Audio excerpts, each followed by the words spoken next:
Photo by Mitchell Layton, Getty Images. The Cleveland Indians know that the MLB Draft is their main source of infusing talent into their organization. As a small-market, low-revenue club, free agency is an endeavor with a limited amount of upside. So the talent they get needs to be homegrown. They've done well in previous drafts, which played a big role in their recent playoff appearances. Those drafts saw Francisco Lindor, Cody Allen, Bradley Zimmer, Kipnis, Lonnie Chisenhall, and others become members of the Cleveland Indians organization. It's drafting like that that'll bring championship windows to teams. But lately, the top of the Tribe's draft classes haven't been able to make the impact that's been desired. Clint Frazier and Justus Sheffield were traded for Andrew Miller. Bradley Zimmer is still a big work in progress. Brady Aiken is a shell of his former self. As prep players, Will Benson and Quentin Holmes are still a long ways away from the big leagues. But the Indians will nail the MLB Draft this year for several reasons. More from Indians Draft Analysis. MLB teams are allowed a certain amount of money to sign their draft picks in the first 10 rounds. Each selection carries a specific slotted value with it to sign that player. Any player selected after the first 10 rounds can be signed for up to $125,000 without counting against the bonus pool. With an extra selection at the end of the first round for the free agency loss of Carlos Santana, and a selection in the first competitive balance round, the Tribe have 3 of the first 41 selections. Only the Rays and the Royals have more picks in that span,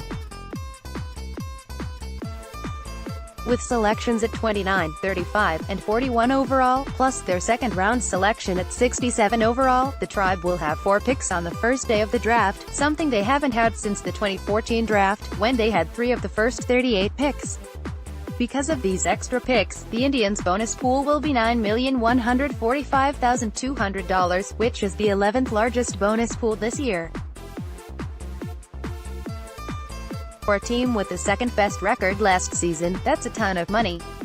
This extra cash will allow the Tribe to sign some of the higher-profile prep players that will have high asking prices, including picks in the later rounds.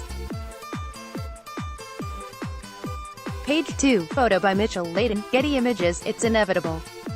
As Paul Hoynes recently pointed out, and as we mentioned a few months ago, the Indians' window to win a World Series is closing soon. Division titles may be for the taking since the AL Central is so weak, but returning to the World Series after this year will be extremely difficult. Winter is coming on the Tribe's chances to win the Fall Classic, and preparations need to be made in order to open the next window quickly. Looming round of heavy free agency departures for the second straight year, and a shallow farm system are signs of the rebuild to come. In order to stay successful as long as possible, a team like the Indians needs to draft well. There could be some extra pressure on this front office to get blue-chip talent that can reach the big leagues in short order to keep the impending rebuild as small as possible. This is where the possibility of selecting a few college prospects early on comes into play. College players are more polished and can reach the big leagues in a hurry. Reason: Francisco Mejia, Tristan McKenzie, and Shane Bieber are the crown jewels of a Tribe farm system that has been thinned out by trades in recent years as the organization needed to be competitive in order to make a run at the World Series. Outside of that trio at the top, there really aren't many prospects that are capable of helping out the big league club soon. Some may be able to make it, but replicating the production that the players on the current roster are doing appears to be an unlikely scenario at this point. The Indians' front office needs to add depth to this organization without selling off pieces from its big league roster, which is a difficult task. Other teams aren't willing to give their prospects away if they aren't getting an immediate impact at the big league level for them. That means that the only way the Tribe can add depth to this farm system without taking away from their big league roster is through the draft. The Cleveland Indians need to nail this MLB draft because they don't want to go through a lengthy rebuilding process. They can't just tear everything down and stink it up for several years in order to stock the system with talent without alienating a growing fan base. To keep this team winning as much as possible, it's vital that the Indians walk away from this draft with several blue-chip talents.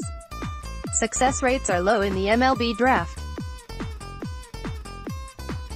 If a team can get 3 big league contributors from a single draft of 40 rounds, it's seen as a successful draft.